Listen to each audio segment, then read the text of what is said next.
Hi everyone. So today we'll be starting with the chapter of cementum. We'll cover it under the following headings. So first we'll talk about what cementum is as an introduction. Then we'll talk about its physical properties, chemical properties. Then we'll talk about the process of cementum formation, so cementogenesis. Then we'll talk about the classification, various types of cementum.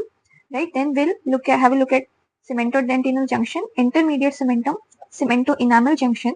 Then we'll talk about the functions of cementum, and then we'll talk about the age change, that is hypercementosis.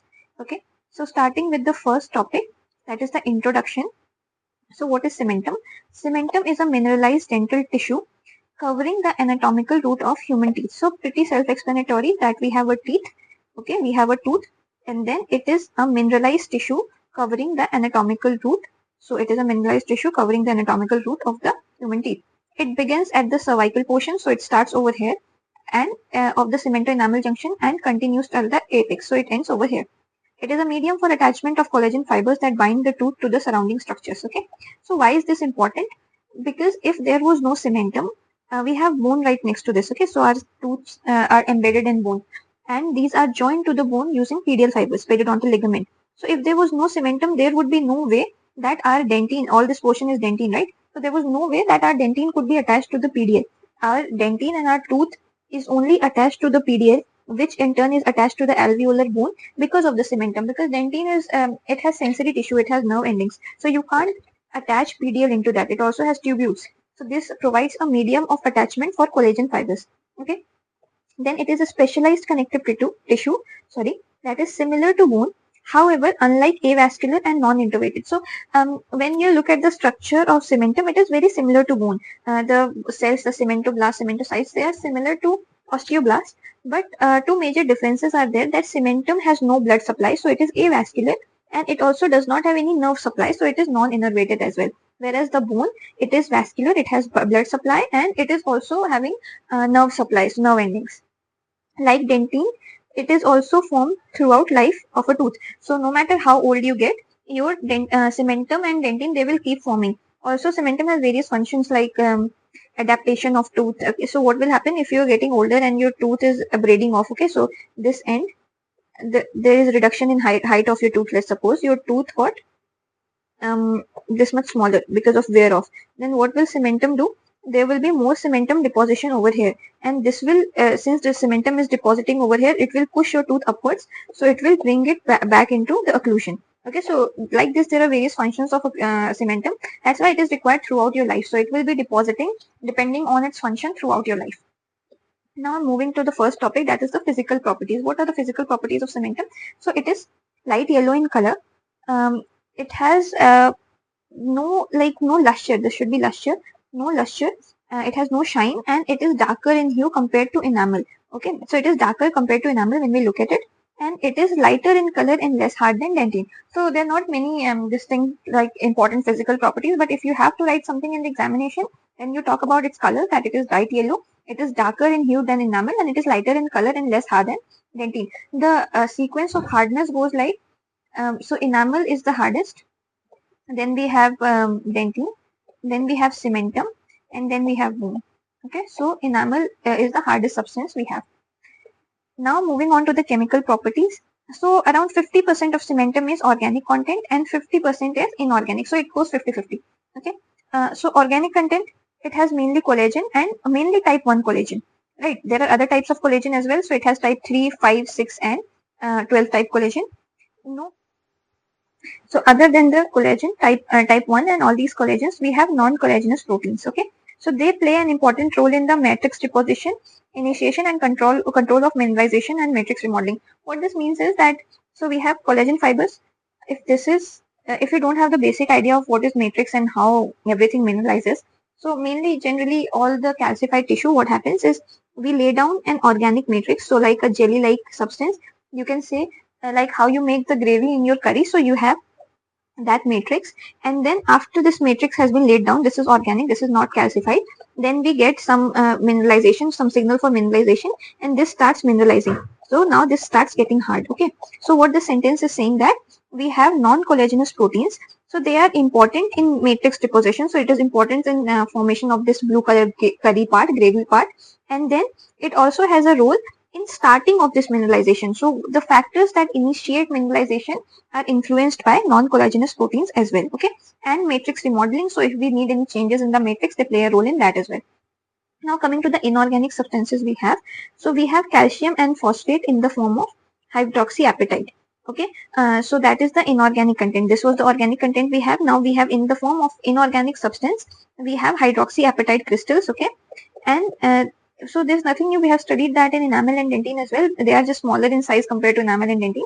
These hydroxyapatite crystals, they have the highest fluoride content out of all the mineralized tissue. So out of enamel, dentine, cementum, bone, everything, cementum will have the highest fluoride content. Okay. Now moving on to the next topic, that is cementogenesis. How is cementum formed? Okay, so it can be a bit difficult to study it from the book Orbens. It has a lot of extra details. It is slightly complicated in that. So I'll try to simplify it. I hope you understand this in a better way. So what happens? Imagine this: we have our dental follicle. You have gone through all the stages. So when we have a tooth in the advanced well stage, this is the dental lamina, and you have this follicle over here, right? And there's a tooth growing, right? So this is your follicle, and this is your tooth over here. Now this is a drawing of that stage. Okay, so you have your crown in here, and then you have this outer enamel epithelium. This is your inner enamel epithelium. Okay, all this going on, the crown has been developed. Now this cervical portion, it will extend, right? It will bend 90 degrees, the cervical loop, and it will extend downwards like this for root formation. I hope you remember this from development of tooth. So root formation will take place by the vertical extension of the cervical loop. This is called the HERS, Hertwig's epithelial root sheath, and this forms the root. Okay, so this is happening over here. This HERS is formed downwards. Now when this HERS comes into the contact with the dental papilla, so if I have to give you a review, you would know that this is the enamel organ. We have dental papilla, and outside we have dental sac. So the odontoblast, the dentine forming cells, they are formed from the dental papilla. What happens is when the HERS elongates over here, it signals the dental papilla to form odontoblast. Okay, so here the HERS induces odontoblast differentiation in the dental papilla. It will signal this dental papilla that start making odontoblast. Now we need dentine. Okay, now here odontoblasts have been differentiated and a layer of dentine has been laid down. When a layer of dentine has been laid down, what can happen? There are three fates of the HERS now. What can happen to this HERS now? First, it can differentiate into cementoblast. Okay, so the HERS will undergo epithelial mesenchymal transformation, and these cells will change into cementoblast. Okay, that is the first change that can occur. Then the second change that could happen, second possibility, is the HERS will degenerate. So it will just disappear from here. Okay. And the third possibility that could happen is that it will remain there in like a small chunk. So if I go back, I drew it over here. Okay, so it will remain there like a small chunk, and it will become remnant. Okay, and they form something else. So we'll talk about all the three possibilities. The first possibility, where the HERS got converted into cementoblast, what will happen? They will be fusiform type. Okay, so the cementoblasts that are differentiated from the HERS, they will be fusiform type, and they will form cellular intrinsic fiber cementum. We will talk about the cementum later on, but it will form cellular intrinsic type of cementum. Second possibility, when the HERS degenerated, it disappeared. What will happen? This dentine, I'll just draw it over here. I'll zoom in over here. So over here, the HERS has degenerated. Okay. Now what happened? That this dentine, it came into the contact with dental sac. So all of this tissue outside, let me make it in red. So all of this tissue outside, it is dental sac. The dentine came into contact with the dental sac, and it signaled, it initiated cementoblast differentiation. What this means is that this dentine, it signaled the dental sac to start differentiating cementoblast. And what are cementoblasts? They are cells that will lay down dentine. So after the cementoblast got differentiated over here, they will deposit a layer of cementum over here. Okay, so that is the second possibility. In the first possibility, the cementoblast directly got formed from the HERS. In the second possibility, the HERS degenerated and the cementoblast were formed from dental sac. Okay, now in the third possibility, the HERS remained over there. Okay, so they remain, and what would they do? They will migrate over here. Okay, they will migrate away from the dental sac, and they will become cell rests of Mallet. Okay, so the remnants of HERS are called cell rests of Mallet. They will migrate. So if I have to summarize all of this down in a smaller way, Okay, so I'll just re-explain it so you get it. What happened is that we had this enamel organ over here. This is my dental lamina and my tooth is growing in this organ. So first of all, I have this tooth. This is not a very nice diagram. Okay, so I have this tooth growing. I have this cervical loop. Now this loop will extend. Sorry, this loop. First of all, I should go back and re-clarify what all I have. So I have enamel organ. I have this middle portion is dental lamina and the outside portion is dental sac. Okay. Then what happened is that this loop got extended as HERS. Right. So this was a double layered loop made out of outer enamel epithelium and inner enamel epithelium. Then I formed this HERS. Now what could happen to this HERS? Three things could happen. First of all, what happened that this HERS got converted into cementoblast itself. Okay. So I'll make cementoblast with a different color. So this got converted into cementoblast and it started laying down cementum over here. Okay. The second possibility was the HERS degenerated. Right. So the HERS degenerated over here. The dentine that was laid down inside here, it came into the contact with dental sac outside and then the cementoblast was formed and that laid down cementum. Okay. And the third possibility was that the HERS remained there, but because it was not required, it migrated and it is now called cell rest of. Okay, so it migrated and it is now called cell rest of Malleus. Right. Now also there is a difference between the cementoblasts that are derived from dental sac and HERS. So these cementoblasts, the fusiform cells, they are derived from HERS. Okay, and there are a different type that is derived from dental sac.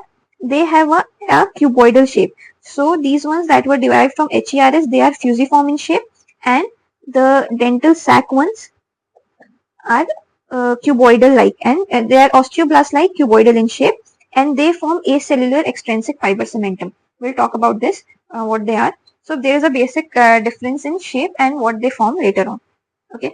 Also, there's another thing to remember that cementum is laid down in incremental pattern. So like enamel and dentine, even if we have cementum, so let's say there's a layer of cementum, we will find incremental pattern. So we will find lines of them laying down the rhythmic pattern of cementum deposition, and these are called incremental lines of Salter. Okay. Then we'll talk about extrinsic and intrinsic fibers, what is cellular and acellular cementum in the next slide. Okay. So this is now coming to classification of cementum. How many types of cementum we have? So to simplify it, we can talk about three types of classifications. Okay. First is based on the type of presence or absence of cells. So whether our cementum has cementoblasts or not, or cementocytes or not. Okay. Then the second type is based on the types of fibers. So we can have two types of fiber. If we look into this diagram, so we have these intrinsic fibers. They are parallel to your cementum and they are very narrow and short. Okay. They do not provide any anchorage. So these are called intrinsic fibers. They are formed by the cementum themselves. And then the extrinsic fibers, they are extension or insertion of your PDL into your cementum. So when they enter the cementum, they are called Sharpie's fibers. Okay. So if your cementum has this type of fibers, it is called extrinsic fiber cementum. And if it has this type of fiber, then it is called intrinsic fiber cementum. Okay. So there are other types as well. So if it has both, it is called mixed fiber cementum. And if it has none, it is called afibrillar. And then we use this classification mainly, Schroeder's classification. It has acellular extrinsic fiber, cellular intrinsic fiber, cellular mixed stratified, acellular afibrillar, and intermediate. We'll talk all about this. Okay. So the first type is acellular versus cellular cementum. What is this? Right. So here we have two types of cementum. You can see. This is a single rooted tooth. This is a multi-rooted tooth. Okay. These green cells, you can see the neon green ones. These are cementoblasts. Okay. Cementoblasts. They are present throughout both the cementums. Okay. If you look over here, they are present from here. They are present throughout both the roots. Okay. So these are the cells that are present in every cementum. But the difference you will notice is the yellow cells. Okay. Over here, the yellow cells. These cells are present in the apex of this root, apex and near the interradicular area, and a few cells are present in the apex of this root as well. But they're not always present over here. So these are called cementocytes. These are cementocytes, okay? And these are cementoblasts. So the cementum which contains the cementocytes, they are called cellular cementum, okay? and which do not contain the cementocytes, only cementoblasts, they are called acellular cementum. So if you look over here, this part, entire part, this has no cementocytes, it is acellular cementum, all of this. Okay, but in the apical part you will see that there are cementocytes over here as well. This region, this region, this region, this is cellular cementum. Okay, generally single rooted tooth, mostly they don't have cellular cementum, or they could have very small amount of cellular cementum. They generally have acellular cementum only. Okay, now what is cementocytes and what are cementoblasts? So cementoblasts are cementum forming cells. They are found on the outer surface. Very self-explanatory. There is nothing more to know. Then what are cementocytes? Okay, cementocytes are also cementoblasts, but what happened in this region, that there is rapid deposition of cementum. So these are cementoblasts, like same cells, that they got entrapped over here. While the cementum was laying down, these cells were lying over here and they got entrapped. Okay, and they became cementocytes. Now what is the difference? They are cementoblasts with cytoplasmic extension. So if you look over here in this in these cells, you will see these extensions. These are cytoplasmic extensions. These are called canaliculi and they have a specific function. Okay, so these cytoplasmic extensions are called canaliculi, and what is their function? Nutrient diffusion. So they are used to take in, because we don't have any blood supply or anything. Okay, we have PDL over here, periodontal ligament. So these extensions, they take in nutrition from the PDL, and they also release, they create exchange of nutrition and waste. Okay, so that is their function. They also help in cell communication between cell to cell and from the outer surface of the cementum, and they also play a role in repair and remodeling. Okay, now these cells, the cementocytes, they are very similar to osteocytes, but there are some difference. Okay, so these are also found in lacunae. If you look at the diagram, I have it on the next page. Okay, so these are cementocytes. You will see the cytoplasmic extension, and these are also found inside a lacunae, like osteoblasts were. So what are the differences? The lacunae they are ovoid or tubular, but in osteocytes, in bones, they are always ovoid. Okay, the canaliculi, the extensions they are sparse and less complicated and always facing PDL. But in the bones, they are radiating, dense, and complex. So if you have to imagine it, the canaliculi they will be always facing PDL. They are relatively straightforward and not very dense, not very complicated, but in here they will be highly dense, complicated, and they will be radiating in all the directions. Okay, the cytoplasmic extensions. Then in both of them, the cytoplasmic processes are connected with cell lining of the surface. So these extensions, they establish connections with the surface as well. Okay, in both bone and cementum. Now this is a really important question, difference between acellular cementum and cellular cementum. So we'll talk about all the differences we have already studied. So the first thing we have to know, that the major difference is that acellular cementum does not have any cementocytes. That is the major difference, and the cellular cementum has cementocytes. These yellow colored cells we talked about, cementocytes, they are present in the cellular cementum. They are absent in the acellular cementum. Then the second difference is deposition rate is slow. Acellular cementum is slowly deposited and cellular cementum is fast deposited. That's why the deposition is fast, and that's why the cementoblasts, they get entrapped and they become cementocytes. Okay. It is first formed layer, so it is also called primary cementum. It is formed after acellular cementum has been formed. Okay. Width is more or less constant. In the cellular cementum, width can vary based on the functions. Okay. It is found mostly in the cervical third of the tooth. So this acellular cementum majorly helps in anchorage, and the cellular cementum plays a role in repair and adjusting the height of the tooth, mainly adaptation. So that's why it is found in the lower portion, and acellular cementum is found in the upper portion, the cervical third. Okay. It is also called primary cementum. It is also called secondary cementum.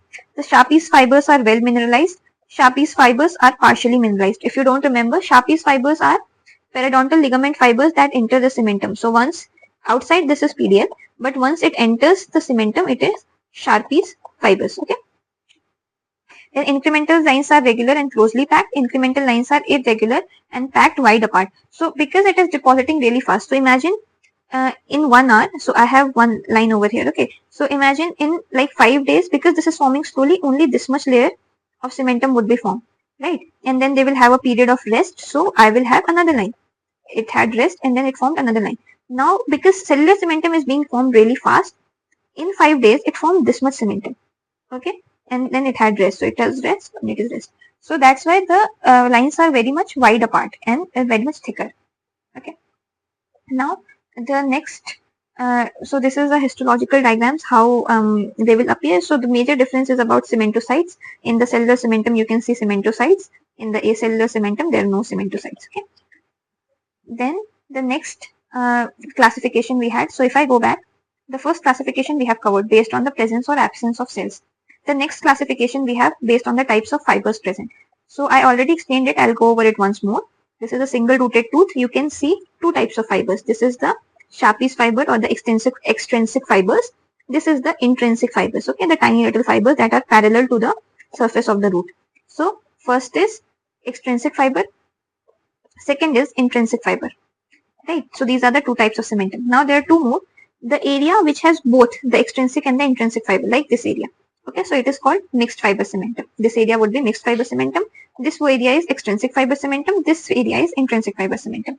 And then there is another area which has no fibers, that is afibrillar cementum. So it is not very difficult to understand, very simple based on the types of fiber present. We covered the first and second classifications based on the presence or absence of cells or types of fibers present. Now in this lecture we'll start with Schroders classification. That is the third type of classification and it is the most frequently used classification. Now we have 5 types of cementums in this category. We have acellular eccentric fiber cementum, cellular eccentric fiber cementum, cellular mixed stratified cementum, acellular afibrillar and intermediate cementum. So with the name itself you can understand that the first category, it won't have any cementocytes. Okay, so it is acellular and extrinsic fibers, so it will only have Sharpie's fiber. It won't have any of the little fibers we talked about, the intrinsic ones. So it won't have any of these tiny fibers. Okay, it will only have these large fibers. Okay, then the cellular intrinsic type, it means that it will have cementocytes. So it will have cementocytes like these, and it will have intrinsic fibers, the tiny ones like this. Okay. Then mixed stratified, I'll talk about this later on. Acellular afibrillar, it won't have any fibers. It will be like this. Okay. And then intermediate, so that's whole another topic. I'll talk about it later. Now, if I talk about this, so there are various locations where these 5 types of cementums are present and they have various different purposes. So why their anatomy is like this, it has a purpose. So talking about our first category, that is acellular extrinsic fiber cementum over here. So in single rooted tooth, I made this table for you to simplify all the features you need to remember. So in single rooted tooth, they mostly comprise 60 to 90% of the entire cementum. So basically in single rooted tooth, entire cementum is acellular extrinsic type. Okay. In multi-rooted tooth, it is present in the cervical 2/3 only. So over here, if you look at the single rooted tooth, this entire portion, you can see it has no cementocytes. Cementocytes are these tiny yellow cells. So it could be present in a very small amount in the cervical region. Otherwise, they are generally absent. Okay. So this entire cementum, it has cementoblasts. They are present. Okay, they are always present, but it does not have cementocytes. And in terms of fibers, it has only these extrinsic fibers. Okay, it does not have these intrinsic fibers. So this is the acellular extrinsic fiber cementum. Now this is about single rooted tooth. If you look in the multi-rooted tooth, so it is present in the cervical 2/3, in the top area. Okay, top 2/3 of the tooth is generally made up of this extrinsic, so no cementocytes, and only PDL fibers or the Sharpie's fibers are present, no intrinsic fibers. Okay, so I hope you got it. So that is acellular extrinsic type. Okay, the function is anchorage. Why is it anchorage? We have these PDL fibers. Okay, they are coming into the cementum to provide attachment between the bone and the root. Okay, so that is the primary function of this cementum, that it is providing an anchor between the bone and the tooth. Okay, so this is the primary function of acellular type cementum, and the fibers present are extrinsic only. Okay. Then the second type we have is cellular intrinsic type, right? So the cellular intrinsic type, if I highlight it over here, cellular intrinsic fiber cementum. So it is generally not present in single rooted tooth. Okay, you can see it is generally absent or in small amount in the apical region. So you could see it in this region. Generally it is absent. Okay, in multi-rooted tooth, it is present in the apical thirds and intraradicular area. So in the multi-rooted tooth, if you look over here, you will see cellular intrinsic fiber cementum in the apical third or the interradicular area. What is meant by cellular intrinsic fiber? So it means that it has cementocytes. These tiny yellow cells you can see, these are cementocytes I talked about in the previous lecture. Okay, and it also has only intrinsic fibers. So I'll talk about this diagram later on. For now, just ignore the right side, okay? For now, just ignore this side and this side. For now, we'll just focus on this root because it'll simplify it, and in the next category, we'll talk about this root, okay? So as you can see in this root, we have these tiny fibers, the tiny blue colored fibers. These are intrinsic fibers, and they don't play any role in support or anchorage, okay? What happens is when the cementum is getting deposited, so cellular cementum is deposited very fast. So if this tooth, if this is my level of occlusion, right? Let's say if this was my level of occlusion, and for some reason the tooth got abraded. So for some reason this tooth had abrasions, and it got abraded over time. So what this cementum will do, it will get deposited over here. The cementum will get deposited over here, and it will push the tooth upwards so that it reaches the level of occlusion back again. Okay, so this is the function of this entire cementum. So that's why it only has intrinsic fibers. It does not need any extrinsic fibers for anchor or support, right? So that is the primary function of the cementum as well. If you look over here, so it is present in the apical thirds and interradicular area. The function is repair and adaptation. So if something happens to the cementum, if it is broken, injured, trauma, so rapid deposition of cellular cementum will take place, or adaptation is maintaining your tooth at the occlusion level. Okay, fibers, it has only intrinsic fiber cementum. Now the third category, so we covered the first acellular and the second cellular. Now the third category, we have cellular mixed stratified. So I said last time that ignore this part. Why I said so?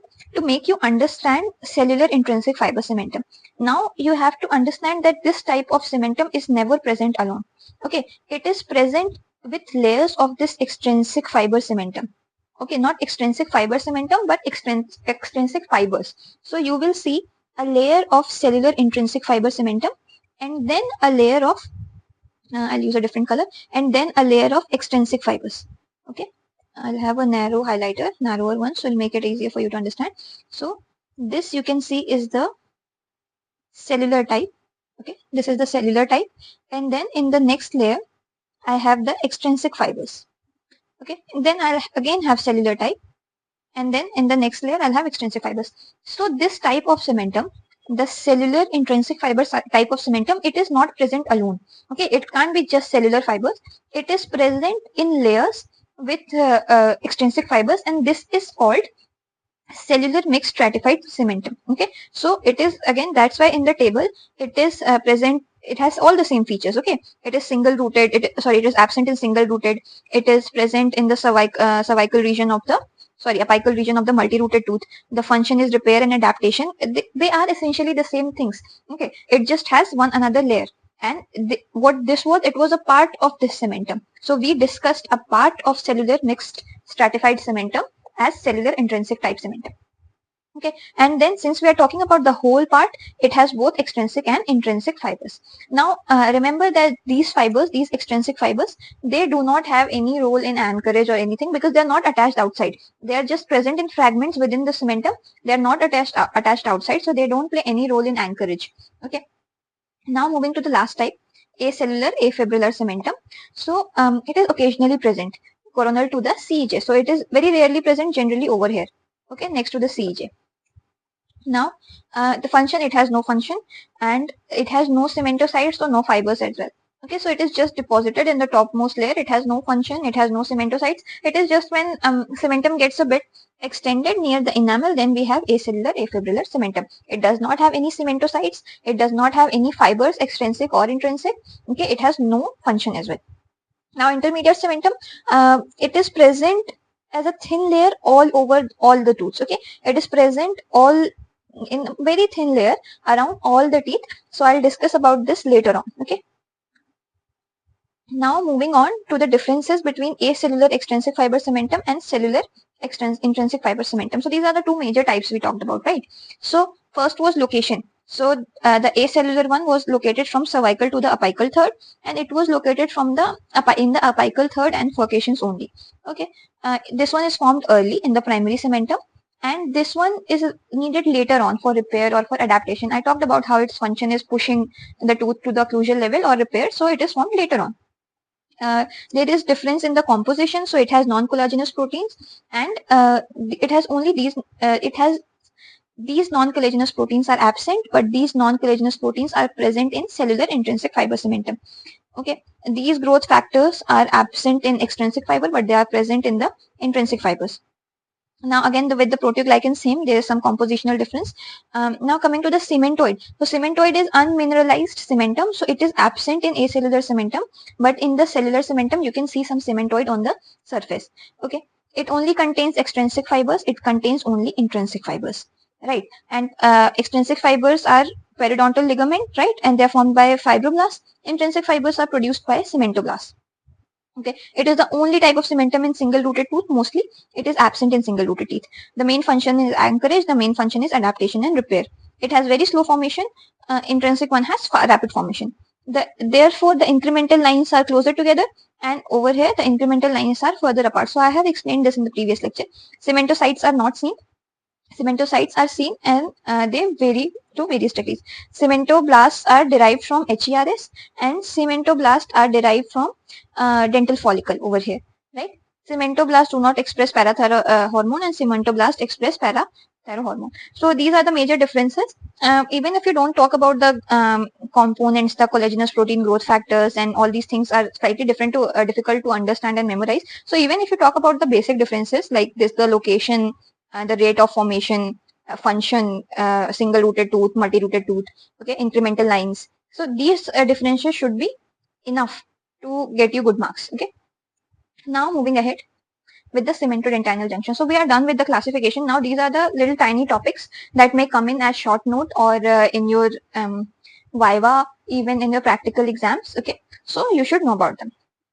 Now coming to cemento-dentinal junction. So you would know it is the junction between the cementum and the dentine, right? So just for visualization, if this is your tooth, okay, very bad drawing of a tooth, and this is the dentine over here, and you would have your cementum outside somewhere, right? So if I zoom in, this junction would be, I'll use a different pen, this junction would be cemento-dentinal junction. So what are the features of this junction?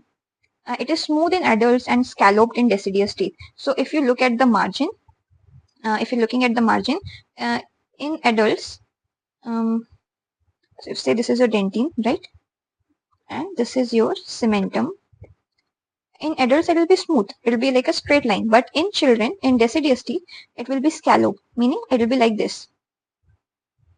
Kind of like this. Okay. So this is one of the distinguishing features. In decalcified and stained histologic cementum stain more intensely than dentine. So if you have a decalcified section of this cementum or dentine, the slides we use, you would see that the cementum is far more stained, and the cementum is more stained than the dentine. Okay. Then cementum fibers are arranged in distinct bundles, whereas dentinal fibers are arranged more haphazardly. So it is saying that the fibers that the dentine has, they are more organized. So they are arranged in more of a bundle form. Okay, like this. And the dentinal fibers, they are more like randomly lying across the dentine. Cementum is more electron dense than dentine. Collagen is generally associated with glycoaminoglycans. This increases their water content and increases stiffness, which helps in redistributing occlusal force. So this is just talking about the mechanical feature that the this junction, it contains glycoaminoglycans. So what happens is, because of the glycoaminoglycans, they absorb a lot of water, and this makes the junction really stiff, and that's why they can bear the occlusal forces over here in the cementum. So they can bear the occlusal forces, and because of the stiffness, they can redistribute these forces to the occlusal to the bones, the alveolar bone lying next to it. So basically, the glycoaminoglycans make it more mechanically sound. Okay. The intermingling of dentinal and cementum fibers are more in cellular cementum and acellular cementum. So these fibers, if you look closely, I'll just draw a different diagram. So if this is your dentine and this is your cementum, they both have fibers, right? They both have some sort of fibers. This one has more organized and this one has more haphazard, right? So there will be some intermingling at some point over here. Okay, these ones, even if they are organized, they will be intermingling. So in acellular cementum, there will be less intermingling. So acellular would be like this, and in cellular cementum, there will be more intermingling between the fibers of dentine and cementum. Now moving ahead to intermediate cementum. So this kind of relates to the cemento-enamel junction. Intermediate cementum is a layer between dentine and cementum. So I said there is a, if this is your tooth, if this is if this is your tooth, right, there is a thin layer of cementum, that is intermediate cementum, present all around the cementum and dentine. Okay, so it is present all around the cementum and dentine. Outside you have your cementum, and inside is your, use yellow color for dentine. So inside you have your dentine, and this purple color thing is your intermediate cementum. Now it does not have characteristic properties of either dentine or cementum. There should be cementum. Okay, so it has the properties it shows are different than dentine or cementum. So it can't be distinctly called a type of cementum or a dentine. Okay. Now it is structureless kind of. It does not have an organized structure. It is slightly structureless. Okay, so it is, and that's why it is also known as hyaline layer, because hyaline means structurelessness. So that's why it is also called hyaline layer. Predominantly it is seen in the apical 2/3 of molars, so mostly it will be seen in this region, and premolars of molars and premolars. Okay, and rarely in incisors of deciduous tooth. So it is mostly seen in the posteriors, not in the anteriors. Okay, what it might be, so there we don't know exactly where it comes from, what's the origin, but there is some theory that it might be trapped HERS when the cementum or dentine was getting rapidly deposited. Okay, so some HERS got stuck over here, it remains there, and it becomes the intermediate dentine. Okay, it is generally believed to be of dentinal origin, as it contains no tubules but wide spaces which are believed to be terminal ends of dentinal tubules. So what it's saying is that if you remember the structure of dentine, you would know that there are tubules going like this. So it is saying that intermediate cementum, it is mostly considered of dentinal origin, because although it does not have any tubules, there are no tubules present, but the terminals, this open wide space we can see in here, and they are the terminals, meaning ending of these dentinal tubules we can see inside the intermediate cementum over here. Okay, so they are considered to be of dentinal origin mostly. Now the third topic is cemento-enamel junction. So we talked about cemento-dentinal junction. Now here is your tooth. Okay, here's your tooth, and here's your cementum. So this junction where the enamel meets the cementum, it is the cemento-enamel junction. Now it is of various types. I mean three. First is the overlapping type. What it means is the cementum. So here I have the enamel. Okay, the enamel was probably present up to here, and then a layer of cementum was deposited over the enamel. Okay, so this layer of cementum was deposited over the enamel, so it is called the overlapping type. It is present in around 60% of the population. Now the second type is edge to edge. So there is no overlapping, the enamel ended over here and cementum was deposited just below the enamel. Okay, so it is called edge to edge. It is present in about 30% of the population. And the third type is gap. So in gap, the enamel ended over here, up above over here, and the dentine started a bit below it. So you can see a tiny gap between the enamel and the dentine. And the cementum. Okay, so it is present in only about 10% of the population. Now talking about what is the difference in the formation of these three. So why do we see an overlap? So our enamel was up to here, and then a cementum got deposited on top of that. Why? Because enamel epithelium degenerates in this at its cervical terminal, and connective tissue, cementoblast, they come in direct contact of the enamel. So if you remember, we have outer enamel epithelium. So it is saying that the outer enamel epithelium, maybe it got degenerated in this region, and then our enamel, it came in contact with the outside, that was dental sac and all the tissue. So that differentiated into cementoblast, and it started laying cementum over here. Okay, so that's what happened in the first type, in the 60% of the type, overlapping junction. Now 30%, there is no change. The enamel ended over here, the cementum laid down over here, so there is no anomaly as per se. Now in the third type, the gap junction, it is saying that maybe what happened is the enamel epithelium stayed in here for a longer time than it was expected to. Okay, so it overstayed over here, and by then we already had the dentine formation, and then the cementum formation already started below it. So it stayed over here, and that's why no cementum ever formed in the gap.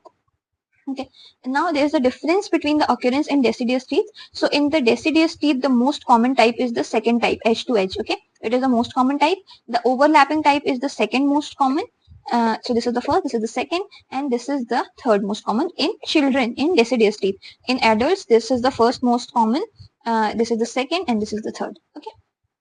Now the last topic, that is one, not the last topic, the last topic from examination point of view is the functions of cementum. Okay, so in functions, what are the major functions of cementum? It is a very important question. Okay, the first function is anchorage. So you would know that we have a tooth, we have dentine, we have enamel. Okay, imagine a tooth without cementum.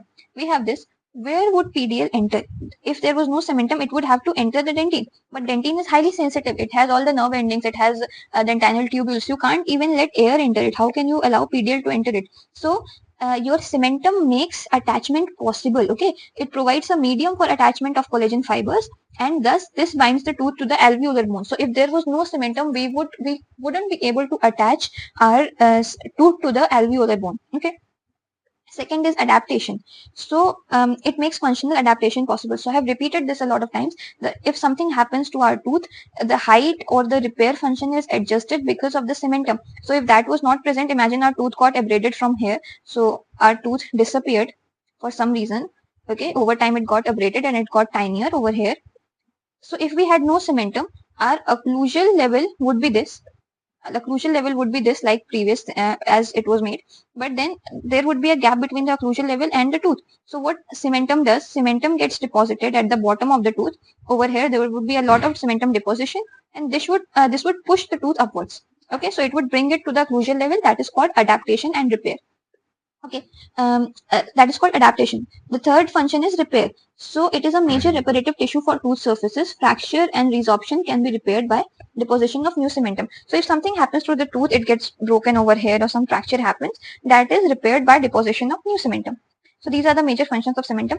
Now the last topic we have is hypercementosis. It is a clinical thing. Okay, so it is a clinical topic and it is very important for you to understand this.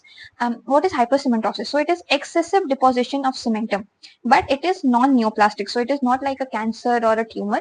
It is non-neoplastic. It is a deposition of normal cementum on the root surface of teeth, generally caused by response to a stimuli. So it is excessive deposition of cementum that is not neoplastic. So it is not abnormal. It is normal cementum, and it is generally in response to a stimuli. Okay, it can happen all over the teeth. Okay, it can happen to all your 32 or 28 teeth, or it could happen in a single part of a tooth, of a single tooth. Now there are two parts. There is hypertrophy and there is hyperplasia.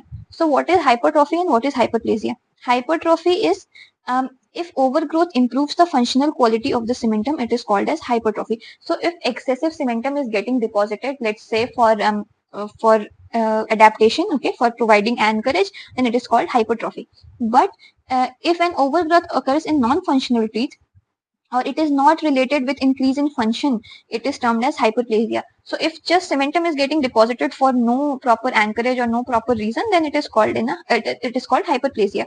It can be seen in non-functional teeth, the tooth that are already not very much not playing any significant role in your everyday life. You can see hyperplasia in those teeth, and hypertrophy will increase the quality of attachment of your teeth. Okay, so in localized hypertrophy, so localized hypertrophy means is I have this tooth.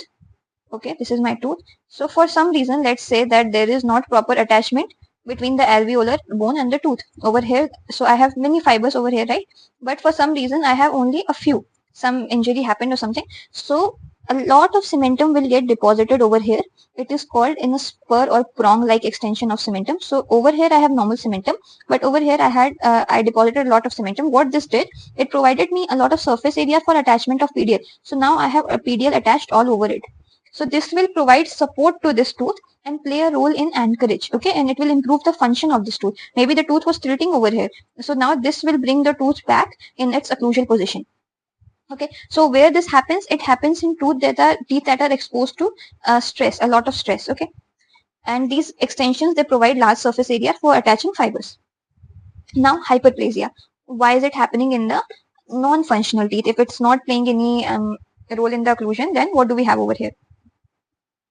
So extensive hyperplasia of cementum is occasionally occurred with chronic peripheral inflammation. So if there is a lot of excessive cementum deposition, that could be due to peripheral inflammation. Okay, so in various diseases of the alveolar bone or gingiva. Here hyperplasia is circumscribed and surrounds the tooth like a cuff. So it means that the cementum surrounds the entire tooth, maybe like this even. There's so much of cementum deposition that it surrounds the tooth like a cup. Okay, hyperplasia of cementum in non-functional teeth is characterized by reduction in number of Sharpey's fibers embedded in the root. So although there would be a lot of cementum, but you won't see any Sharpey's fibers. Okay, you won't see a lot of Sharpey's fibers. So if in the normal cementum I have this many, in this hyperplasia I will see only a few. Okay, now another, this is a characteristic feature of chronic hyperplasia. Okay. Then cementum is thicker around the apex of all teeth and furcation of multi-rooted teeth. So these are the areas where you would see the thickest of cementum. Okay. Hyperplastic cementum covering enamel drops in dentine occasionally is irregular and sometimes contains round body. So if you know what enamel drops are, these are just like tiny droplets or tiny structures of enamel that are accidentally formed on dentine sometimes. So maybe some enamel epithelium was accidentally present over here and it forms enamel over the dentine. So when cementum is being formed in here, some excess cementum gets formed. So normally I would have only cementum like this, right? But since I have an enamel drop, there would be some excess of cementum over here covering it as well. So you can see this, and this cementum is generally irregular and it may contain round bodies. Okay.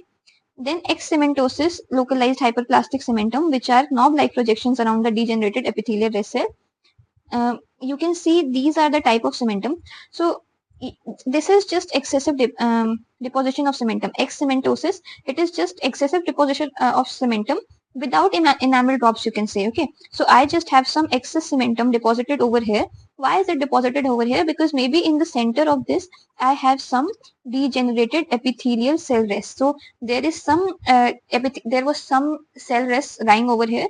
Okay, it got degenerated, and when cementum deposition started, so when cementum was getting deposited, a lot of cementum got deposited over here and it formed excementosis. Okay. So this is about hypercementosis. So very important topic from examination point of view, from practical, theory, viva, everything. Okay. Some clinical considerations. So this is important to know, just for your knowledge, that cementum is more resistant to resorption than bone. For this reason, orthodontic tooth movements are made possible. Okay, so in orthodontics, you would know that if I have this bone and this tooth, so if I apply a pressure over here, the tooth will move in this direction.